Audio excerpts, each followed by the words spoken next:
საკუთარი თავის უსიყვარულობაზე მქონდა ვიდეო და გააკომენტარეს, რომ ეს გავიგეთ, გასაგებია, მაგრამ აი როგორ შევიყვაროთ თავი, როცა ეს საკმაოდ ძნელიაო და რაღაც ახლა ამის მოკლე ვიდეოში ჩატევა და ჩაწერა ცოტა რთულია, მაგრამ რაღაცნაირად ვეცდები, რომ პუნქტებად ჩამოვაყალიბო უცებ რაც შეიძლება ითქვას. პირველი მოუფრთხილდით საკუთარ სხეულს. სხეული ეს არის ძალიან მნიშვნელოვანი რამ, რაც თქვენ ბუნებამ, ღმერთმა თუ მშობლებმა თუ როგორც ჩათვლით და როგორც სახელსაც დაარქმევთ, მოგცათ. ეს თქვენი საკუთრებაა და საკუთარი სხეულის პატივისცემით იწყება საკუთარი თავის სიყვარულიც, იმიტომ რომ ხშირ შემთხვევაში ჩვენ საკუთარ სხეულს არ ვაფასებთ. არ ვაფასებთ თუნდაც ისე, რომ რაღაცა ორგანიზმისთვის საზიანო, მავნე საკვებს ვჭამთ, იმიტომ რომ იაფია. შეიძლება არ გქონდეს არჩევანი თითქოს ხშირად, მაგრამ აი როცა გვაქვს მცირედი არჩევანი, მაშინაც და აი ეს პატარ-პატარა ზრდა უკეთესობისკენ ძალიან მნიშვნელოვანი ამბავია ხოლმე და პატივი ეცით, ანუ თუ გექნებათ რაიმე ტიპის, ასე ვთქვათ, შესაძლებლობა საკუთარ თავს, საკუთარ სხეულს ეცით მინიმალურად მაინც პატივი. მეორე არის ის, რომ თქვენ უნდა დაიცვათ საკუთარი საზღვრები. თქვენი საზღვრები, ეს არის ჩათვალეთ თქვენი სხეული, თქვენი თავი არის რაღაც სახელმწიფო, საზღვრები ეს არის ის, რაც სხვა სახელმწიფოებისგან გამოვყოფს, ხო? თუ თქვენ საზღვრებს არ დაიცავთ, აუცილებლად მოხდება თქვენი ტერიტორიის ოკუპაცია, თქვენი ემოციების, თქვენი გრძნობების, თქვენი აზრების და თქვენ წაიშლებით როგორც სახელმწიფო. შესაბამისად თქვენი პიროვნება იქნება სრულად უგულვებელყოფილი და ეს პირველი ნიშანია ხოლმე როგორც წესი საკუთარი თავის უპატივცემულობის. თქვენ საკუთარ თავზე მნიშვნელოვანი ადამიანი არ გაგაჩნიათ და პასუხისმგებელიც მინდა გითხრათ, რომ ხართ მხოლოდ საკუთარ თავზე. კიდევ ერთი არის ის, რომ ჩვენ უნდა ვიცოდეთ ჩვენი უფლებები როგორც ოჯახში, ასევე საზოგადოებაში, შესაბამისად სახელმწიფოში. როდესაც ჩვენ საკუთარ უფლებებს ნებით ვთმობთ, ეს არის საზღვრების მოშლის კიდევ ერთი ფორმა და ეს არის საკუთარი თავის უსიყვარულობის გამოხატულება. მე ეხლა რასაც ჩამოვთვლი, აქედან 2, 3, 4 მაინც თუ გაქვთ, უკვე ძალიან ისეთ სიმპტომია, რომელიც ესე ანთებს უკვე ყვითლად და განგაშის სიგნალი შეიძლება ჩაერთოს, რომ საკუთარი თავის უსიყვარულობის გზაზე ვდგავართ. თუ მეტია, უკვე მაშინ წითელი სიგნალი შეიძლება იყოს ანთებული. კიდევ ერთი, ენდე საკუთარ თავს, ენდე საკუთარ არჩევანს. ჩვენ ხშირ შემთხვევაში ვერ ვანდობთ ხოლმე თავს არჩევანს და ვიღაცის აზრის დამოწმება გვჭირდება ხოლმე, რომ აი რაღაც ესეთი ვიყიდო თუ ისეთი ვიყიდო, რაღაც კარგად გამოვიყურები თუ არ გამოვიყურები, ჩემი მანქანა კარგია თუ ცუდია, ვარ ნიჭიერი თუ არ ვარ, შემიძლია თუ არ შემიძლია. მოდი თქვენ თავს ენდეთ, შეცდომები დაუშვით, ჩვეულებრივი ამბავია, მაგრამ ენდეთ საკუთარ თავს, ხოლმე მიენდეთ და გაზარდეთ საკუთარი თავი ამ თვალსაზრისითაც, რომ გენდობი, მე ჩემოთაო, მოყვები, დაუშვებ შეცდომას, არა უშვებს, გამოვასწორებთ, მე კიდე გავაკეთებ და აი ასე იარეთ ხოლმე უფრო წინ ცხოვრებაში მომავლისკენ. ჩემი საყვარელი თემა, რომ ჩვენი ცხოვრების პროტაგონისტები ჩვენ ვართ, რადგან მე წერის კურსიც მაქვს, წერი თერაპიაც და სულ ამაზე აგებული ეს ყველაფერი, რომ ჩვენი ცხოვრების მთავარი პერსონაჟი, ანუ პროტაგონისტი, სხვანაირად რო ვთქვათ, მთავარი მოქმედი პირი ვართ ჩვენ თვითონ. ყველა თავის ცხოვრებაშია თავისი ცხოვრების გმირი, მაგრამ ჩვენ ცხოვრებაში ჩვენ ვართ, ან დანარჩენი ყველა ადამიანი არის მეორე ხარისხოვანი, ან დეიტერაგონისტს ვეძახით ხოლმე. მეორე ხარისხოვანი არა, იმიტომ რომ მე ვარ უპირატესი. არამედ ჩემზეა ეს წიგნი დაწერილი და სხვა ადამიანები უბრალოდ ამ ცხოვრებაში შემოდიან. შესაბამისად, ჩვენ სხვის ცხოვრებაში შევდივართ, სადაც ჩვენ ვართ მის ცხოვრებაში მეორე ხარისხოვანი და ასე შემდეგ. ანუ ეს ძალიან მნიშვნელოვანი ამბავია. უძველესი ფილოსოფოსებიც კი ამ თემაზე ბევრს ამბობდნენ, ბევრს ფიქრობდნენ, ბევრს წერდნენ. ადამიანმა ეს ცოდნა იცოდა ჯერ კიდევ, რა ვიცი, ალბათ 3000 წლის წინ და ხვდებოდა, რომ აი ეს ცენტრი იმისა, რომ თავის ცხოვრებაში, თავის ბედში, თავის დაბადებაში ის არის მნიშვნელოვანი და მთავარი დასაძრახი არ არის და ხშირ შემთხვევაში ზოგიერთ ადამიანს გონია ხოლმე რომ თუ იტყვის რომ თქვა აი მე არავინ არ ვარ და მე მხოლოდ სხვის ცხოვრების პერსონაჟი ვარ ის დაიკარგება, ჩვენ ასე არ შევუქმნივართ სამყაროს, ღმერთს. თუ მორწმუნე ადამიანი ხართ, მით უმეტეს უნდა იცოდეთ, რომ ზოგიერთი რელიგია, ყველა არა, მაგრამ ზოგიერთი რელიგია, მაგალითად ქრისტიანობა, ამას პირდაპირ ამბობს, რომ თქვენ ხართ გვირგვინი, ასე ვთქვათ, ქმნილებების და გვირგვინი არ გულისხმობს იმას, რომ ვიღაც სხვა არის გვირგვინი. თქვენც გვირგვინი ხართ, ამიტომ აი ამ ლოგიკას გაყევით. შემდეგი გაგრძელება წინა პუნქტის არის ის, რომ არ შესწიროთ საკუთარი თავის სხვას, საკუთარი თავისვე საზიანოთ.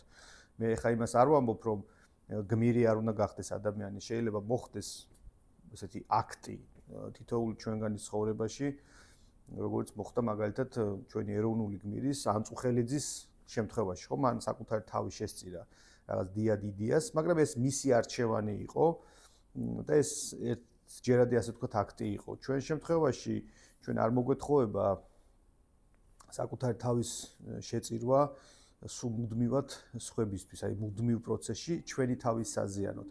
ეს სხვათა შორის აი სხეულის მოვლენიდან რომ დავიწყოთ, ძალიან საინტერესო ფენომენია, სახარებაში წერია, ესეთი ფაქტი არის, რომ ქრისტესთან მოდის ქალი, რომელიც ნელსაცხებელს აუსმევს ფეხებზე და იუდა აღშფოთდება, რომ რატო დავხარჯეთ ესეთი ძვირი რაღაცა შენი სხეულისთვისო და ქრისტე მას პასუხობს, რომ მოკლედ მე ახლა ესე თქვენთან დიდი ხანი არ ვარ, დროები თუ არ და რატომაც არა ამ ადამიანს უნდა რომ რაღაცა გამოხატოს, ასე ვთქვათ, თავისი სიყვარული, თავისი სურვილი და მე ამას სიყვარულით, სიხარულით ვიღებო.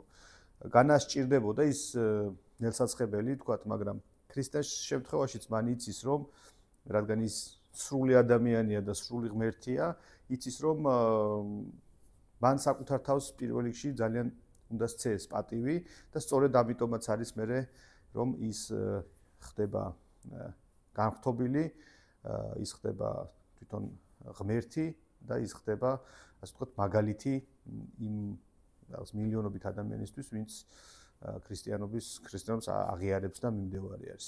კიდევ ერთი, მიეცით თავს შეცდომის დაშვების უფლება.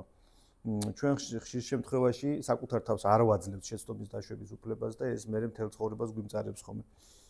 უშეცდომო ადამიანი არ არსებობს.